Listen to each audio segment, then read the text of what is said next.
saya juga mendatangi Polda Jabar pada tanggal 5. Kemudian tanggal 6 saya datangi lagi Polda Jabar. Nah, pada tanggal 7, karena informasinya semuanya sudah di Polda Jabar, saya mendatangi Polda Jabar pada tanggal 7 September 2016 bersama keluarga yang ditangkap. Nah, pada saat itu karena kekhawatiran orang tua waktu itu, orang tuanya udah nggak bisa ngelihat anak-anaknya, kemudian ada foto yang beredar. Akhirnya kami berinisiatif untuk melaporkan ke Propam Polda di tanggal 7 September 2016. Namun waktu itu saya tidak bisa mendampingi ke Propam Polda untuk buat laporan karena surat kuasa aslinya belum diterima oleh Polda Jabar. Jadi saya nggak ngerti surat kuasa asli yang saya serahkan di Polres Cirebon Kota nyangkut di mana. Untung sempat saya fotokopi dulu. Bu, saudara saksi, saya ingin melanjutkan tadi sebelum pertanyaan lain karena saudara saksi sudah menyinggung tentang laporan ke Propam Polda Jabar. Kami ingin mendengar keterangan dari saudara saksi, apakah laporan saudara saksi diterima, lalu apa proses lanjutan dari Propam Polda Jabar setelah menerima laporan dari saudara saksi? Bisa dijelaskan? Laporan ke Propam Polda Jabar tidak pernah ditindaklanjuti apa-apa. Saudara tidak pernah dapatkan surat pemberitahuan apa? Tidak sama sekali. Karena tidak pernah mendapatkan informasi apapun dari Propam Polda pada tanggal 13 September 2016. Saya juga bersama keluarganya melapor ke Komnas HAM. Saudara saksi pernah diperiksa di Polda Jabar, di Propam? Nggak pernah. Sebagai pelapor? Nggak pernah. Nggak pernah ketemu? Nggak pernah. Selain waktu awal hanya melaporkan? Ya. Tidak ada tindak lanjut lain? Nggak ada. Tidak ada surat dari Polda Jabar Nggak ada sama memberitahukan sekali. tentang apapun dari Propam? Nggak ada. Tidak ada? Ya. Sampai bergulirnya kasus ini ya? Ya. Oke. Mohon dicatatkan mulia, ini keterangan sangat penting karena di dalam fakta persidangan ada kesan bahwa ini perkara Eko sudah pernah diperiksa secara etik di Propam Polda Jabar mengenai penganiayaan terhadap para terpidana terdahulu. Mengenai dari keterangan saudara saksi ini ternyata laporan dari kuasa hukum saat itu dari para terpidana belum pernah diproses. Tanggal berapa akhirnya berhasil bertemu dengan para terpidana dan siapa? Saya tidak pernah bertemu dengan semua terpidana terdakwa waktu itu sampai mereka rekonstruksi. Tetapi pada tanggal 15 September 2016, karena kan saya juga nyimpen nomor handphone, waktu itu masih handphone model klip. Saya waktu itu berulang-ulang karena saya terus cari tahu siapa yang bisa saya akses di Polda. Saya orang Cirebon, nggak ada akses ke Polda. Akhirnya saya dikasih nomor penyidik Polda Jabar yang orang Indramayu pada tanggal 15 September 2016.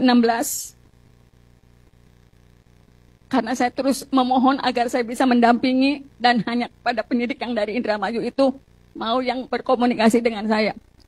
Namanya Pak Dodi. Pada tanggal 15 September 2016, saya dikasih kabar besok Sakatatal tahap 2 tanggal 16 September 2016. Saya kaget, loh kok udah tahap 2? Karena informasinya tanggal 15, di dalam surat kuasa itu kan saya tergabung dengan pengacara senior. Waktu itu saya menyampaikan, Pak, di tanggal 15 September setelah saya nerima telepon akan ada pelimpahan tahap 2. Saya bilang, Pak, besok Sakatatal dilimpahkan tahap 2. Saya nggak pernah ngedampingin. Waktu itu pengacara senior bilang, Tin, kamu pegang perkara ini sendiri. Apapun risikonya, kamu pegang sendiri. Mohon maaf, saya nggak bisa nyebutnya nama karena udah almarhum. Kemudian, kenapa Bapak nggak mau sidang? Si AA karunya sudah dipanggil. Saya nggak usah pakai mic yang mulia.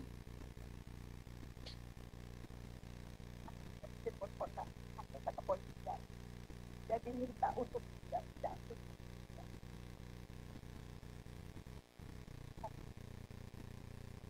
Pakai mic aja, Bu. Terbuka.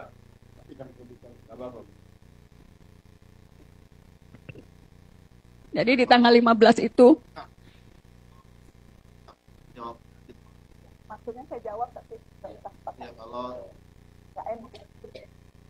nggak kalau ibu, kalau saya nggak mau jawab ya, hak itu. Nggak apa-apa saya jawab tadi tapi tidak. Oke.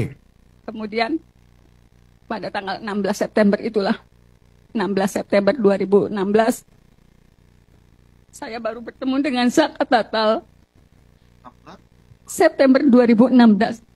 Dan kondisinya BAP itu sudah jadi. Karena saya juga shock ketika tanggal 15 saya mengkomunikasikan, saya halus jalan sendiri. Tanggal 16 ketika Zakat Tatal datang itu ketemunya di kejaksaan dalam kondisi BAP sudah jadi. Hanya nama saya yang dikosongkan. Saya juga susah berkomunikasi dengan Zakat Tatal saat itu. Saya masih melihat luka-lukanya. Cuman kan pandangan matanya dia kosong banget. Saya susah, saya nanya apapun, dia juga nggak ngerti saya pengacaranya. Padahal waktu itu ada kakaknya, ada Selis. Tapi jangankan dengan saya, yang orang luar, orang yang dia tidak kenal. Dengan Selis juga, Saka, kamu apa yang terjadi? Dia nggak bisa cerita. Saka masih anak-anak waktu itu 15 tahun. Pandangan matanya kosong. Dia seperti berada di dunia yang dia nggak ngerti. Saya susah berkomunikasi. Saya baca BAP itu betul. Saya waktu itu mengambil resiko yang terbesar. Kalau saya nggak tanda tangani walaupun saya tidak mendampingi, saya sudah dikasih kabar kalau ibu udah nggak mau tanda tangan sekarang, Zakat Tatal akan didampingi oleh pengacara yang ditunjuk oleh negara. Itu yang bikin saya berat karena saya dari tanggal 1 udah nyari mereka. Akhirnya walaupun saya betul tidak mendampingi saat BAP, di tanggal 16 itu saya tanda tangani.